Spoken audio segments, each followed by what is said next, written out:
saw you getting a chance to catch up with Porter Martone throughout the sessions. Just what have been your impressions of him so far? Oh, very impressed. It's exciting to have him wearing a Flyers jersey.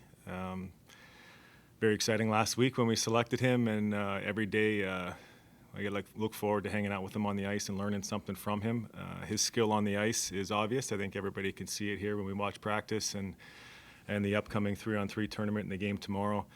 We're all very excited about that, but I find myself enjoying the conversations off the ice. He's got incredible leadership skills already for a young kid, very mature. Physically, he looks solid, he looks strong, and definitely a bright spot, and we're all very high on him. You have a guy like Porter who he has the high-end skill. He also has the ability with the size, with the physicality, and with the edge that he can play with, to lean into that side of his game. When you're developing a guy like that, do you tell him to focus in on one more than the other, or do you try to push them to do both at the same time? Like, I'm just curious what the developmental strategy is with a guy like that. Yeah, I think at this point we're just trying to cover all bases at this point of the development process. I think we focus in the more we see game situations, and as the season progresses, we can really dial in what areas he might be strong at, what areas need improvement. But as of today, the short time that we've had him in a Flyers jersey, we're all very excited about him, and not very many weaknesses there. What have you seen from Jack Nesbitt? Nesbitt, funny guy. Enjoy talking to him. Always has a smile on his face, big body, good skater, and I think that he takes pride in the competitive side of the game. Maybe not highlight real goals and assists and power play plays, but really has a focus on shutting down other teams' best players, playing his role efficiently, and willing to do whatever it takes for the team. I know he's some player that the organization was really high on based on the move that they made to go up and get him. They did that for a reason, and so far very impressed with him. Patrick, what are your thoughts on Jack Murtak so far? Yeah, I like him. He's going to BU next year, so we'll be able to catch him play there for a number of games. He's a confident kid. Another one that cracks me up out there. He's shows an incredible amount of confidence on the ice with his skill. He fits in well with the guys off the ice. I'm excited to see him play in games.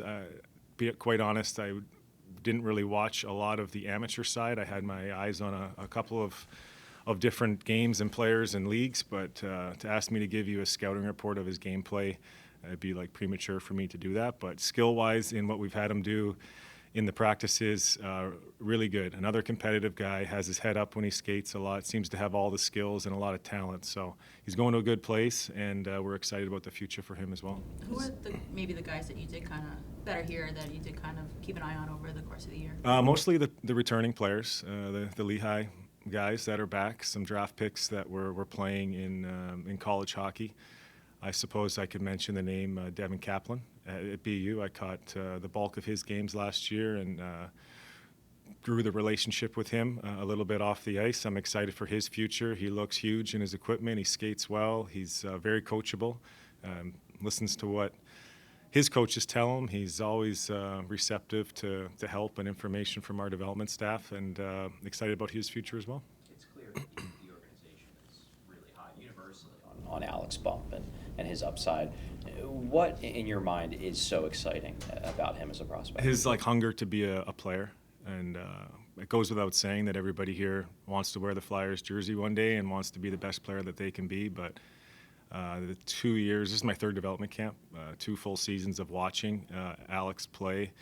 Skill level is high. His competitiveness is through the roof, and he's in the facility all the time, working out, hanging out with NHL players, hanging out with pros, trying to get better and trying to be an NHL player, and that goes a long way for me.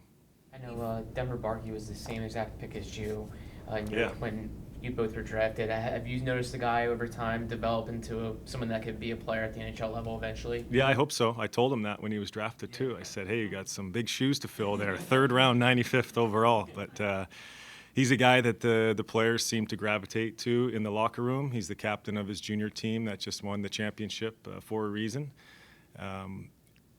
Has a lot of tools to his game. Obviously, people talk about his size, but his hockey IQ is exceptional. He's got great skating ability, ultra competitive, and he's won a lot already. So it's unfortunate that he's not on the ice right now with us, but he's been. We got to hold him back. He wants to be out there skating, so we're trying to keep him toned down a little bit on that side of it. But to have him join us at the professional level next year is going to be really exciting. I was talking with Luke Fluswick, and he told me... That's pretty good Thanks. pronunciation. He told me that he actually was a fan of yours growing up. Oh, wow.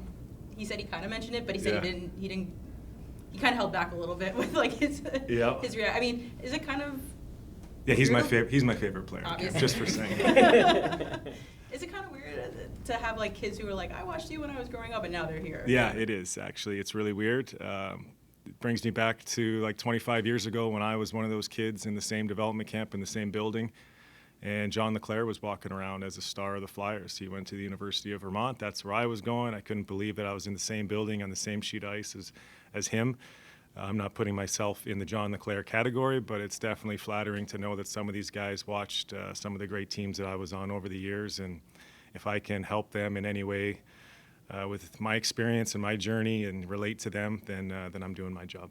Going back to Alex Bump for a second, in his first camp here, his first development camp, he had more or less said that he didn't think he thought there was going to be a bigger gap between him and the big guys, and he realized very quickly there wasn't. And he said that maybe he did feel like he should have been drafted higher than the 5th round. As someone like you, who you were drafted in the 3rd round and you became a really good NHLer, can a guy use that as fuel throughout the process and all the way to the NHL? Yeah, no doubt. I actually felt the same way coming to the professional level, leaving Vermont to join the pro ranks. I didn't know where I was going to land, whether it was first, second, or third league. I was just coming here to compete. I was just clueless, basically. But once you get on the ice and you calm down a little bit and you realize that you're here for a reason and you show your skills, maybe you fare better than you might have thought. But Alex is a kid that the draft is over, and we got him where we got him. I think if every team could go back and redo that draft, I'm sure he'd be picked a lot higher. But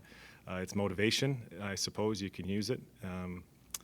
But I don't see many problems with Alex and his mindset. He's pretty dedicated and focused on making an impact here, so that's why we're all excited about him.